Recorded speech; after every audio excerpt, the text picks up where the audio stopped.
রবিবারের সকালটা শুরু করেছি একটা হেলদি ড্রিঙ্ক দিয়ে, স্মুদি। আমার ছেলে মেয়ে মানে মান্টি পাপান কোনো ধরনের ড্রাই ফ্রুটস চিবিয়ে খায় না, জানেন। সেই জন্য ওদেরকে এইভাবে খাওয়াই। ড্রাই ফ্রুটসে অনেক ধরনের নিউট্রিশন থাকে, তো যেদিন করি আগের দিন রাত্রিরে ওই কাজু, কিশমিশ, আলমন্ড, খেজুর, তারপরে একটু পেস্তা, একটু চিয়া সিডস এইসব ভিজিয়ে রেখে দিই। তারপর পরের দিন সকালে ওটাকে একটা মিক্সিং বোলে নিয়ে তার মধ্যে একটু দুধ, একটু ওটস দিয়ে প্রথমে একটু ব্লেন্ড করে নেওয়ার পর তার মধ্যে আবার একটু ফল কুঁচো, এটা আপেল হোক বা কলা হোক, যে কোনো ধরনের ফল কি আম হোক দেয়া যেতে পারে। একটু মধুও দেয়া যায়, তবে আমি দিই না, অনেক মিষ্টি জাতীয় জিনিস থাকে তো প্রয়োজন পড়ে না। এটা ছোট বড় সবার জন্যই খুব হেলদি একটা ড্রিঙ্ক। এর আগের ভিডিওয়ে নিশ্চয়ই দেখেছেন আমি সন্ধ্যেবেলা ইলিশ মাছ আনতে গেছিলাম বরগাছিয়া থেকে। তো সেই মাছটা আমি ধুয়ে পরিষ্কার করে ফ্রিজে রেখে দিয়েছিলাম।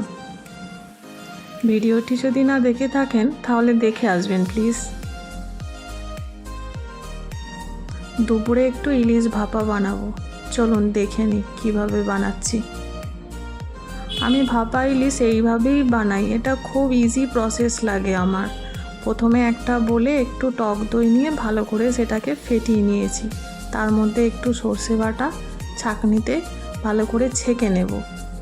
ছেঁকে নিলে না সর্ষের খোলাগুলো আর মুখে লাগে না, বা তেতো ভাবটাও অনেকটা কেটে যায়। তারপর ওর মধ্যে একটু দিয়ে দিচ্ছি হলুদ গুঁড়ো, একটু লঙ্কা গুঁড়ো আর একটুখানি নুন, আর একটু বেশি করে সর্ষের তেল। আমি সর্ষের সাথেই কাঁচা লঙ্কা যেহেতু বেটে দিয়েছি তাই আর গোটা কাঁচা লঙ্কা দিইনি। তারপর এর মধ্যে কাঁচা মাছগুলো দিয়ে ভালো করে মিশিয়ে নিচ্ছি। আমি ইলিশ ভাপাটা মাইক্রো ওভেনেই করি, কারণ ওতেই আমার খুব ইজি লাগে। 5 মিনিট কি ম্যাক্সিমাম 10 মিনিটের মধ্যে হয়ে যায়। তো আমি 5 মিনিট করে দিয়ে একবার দেখি, তারপর যদি না হয় আর একবার দিয়ে দিই। রেডি আমার ইলিশ ভাপা। আর একটু ইলিশ মাছের তেল সমেত একটু কয়েক পিস ভাজাও রেখেছি। বাড়িতে যে অসীমাদি মাছ দিতে আসে, সেই অসীমাদি অনেকটা মাছ দিয়ে গিয়েছিল, প্রায় 2 কেজি মতো ভেটকি মাছ। মাছটাও খুব সুন্দর ছিল। তো মাছের কি রেসিপি বানাবো, তো আমার মেয়ে ধনে পাতা কাঁচা লঙ্কা দিয়ে একটা ভেটকি মাছের রেসিপি আমি ফোনেই দেখেছিলাম, তো সেটা একবার করেছিলাম, তো ওইটা ওর ভীষণ প্রিয়। তো প্রথমেই দেখেই বলল, মা ভেটকি মাছের ওই রান্নাটা করো। এটা শুধু মেয়ের না, আমাদের সকলেরই খুব ভালো লাগে। প্রথমে ভেটকি মাছটাকে একটু তেলে ভালো করে ফ্রাই করে নিয়েছি। তারপর একটা মিক্সিং বলে বেশ খানিকটা ধনে পাতা আর একটু রসুন আর একটু কাঁচা লঙ্কা দিয়ে একটা পেস্ট বানিয়ে নেব। আমি কিন্তু এতে আদা দিইনি। সব মাছগুলো প্রায় ভাজা হয়েই এসেছে, এবার সব তুলে নেব। আমি কিন্তু ভেটকি মাছের শুধু এই রান্নাটাই করিনি, আর একটাও করেছি, দেখাচ্ছি দাঁড়ান। আগে এটা দেখে নিন কি করে করেছি। মাছটা ভাজা হয়ে গেলে তারপর ওই তেলের মধ্যেই অল্প একটু পেঁয়াজ কুচি দেব।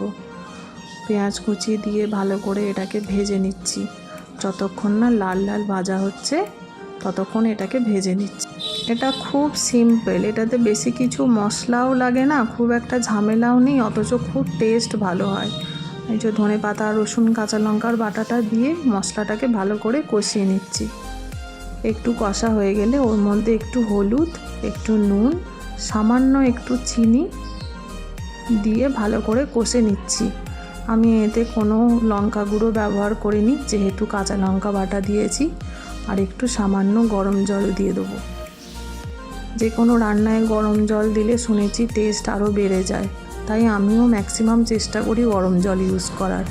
এই জলটা দিয়ে দিচ্ছি, দিয়ে এরপর মাছগুলোকে একে একে দিয়ে দিচ্ছি। সব কটা মাছ দিয়ে ঢাকা দিয়ে বেশিক্ষণ না, ওই 3-4 মিনিট মতো একটু রান্না করে নিলেই হবে। এই দেখুন কি দারুণ দেখতে লাগছে না, খেতেও কিন্তু অসাধারণ। আপনারা অবশ্যই ট্রাই করবেন। লাস্টে অল্প একটুখানি গরম মশলা দিয়ে নামিয়ে নিচ্ছি। কি লোভনীয় দেখতে হয়েছে না।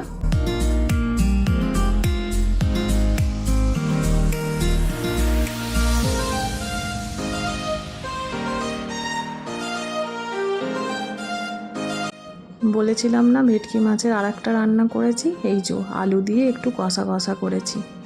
আবার একটু ভাতের সাথে ওল ভাতেও করেছি। রবিবারের দুপুর আমাদের ইলিশ ভেটকি দিয়ে পুরো জমে গেছে। আপনাদের কেমন কাটলো? ভিডিওটি ভালো লাগলে একটা লাইক, শেয়ার, কমেন্ট করবেন। আর সাবস্ক্রাইব করতে কিন্তু একদম ভুলবেন না। দেখা হবে আর একটা নতুন ভিডিওতে। টাটা।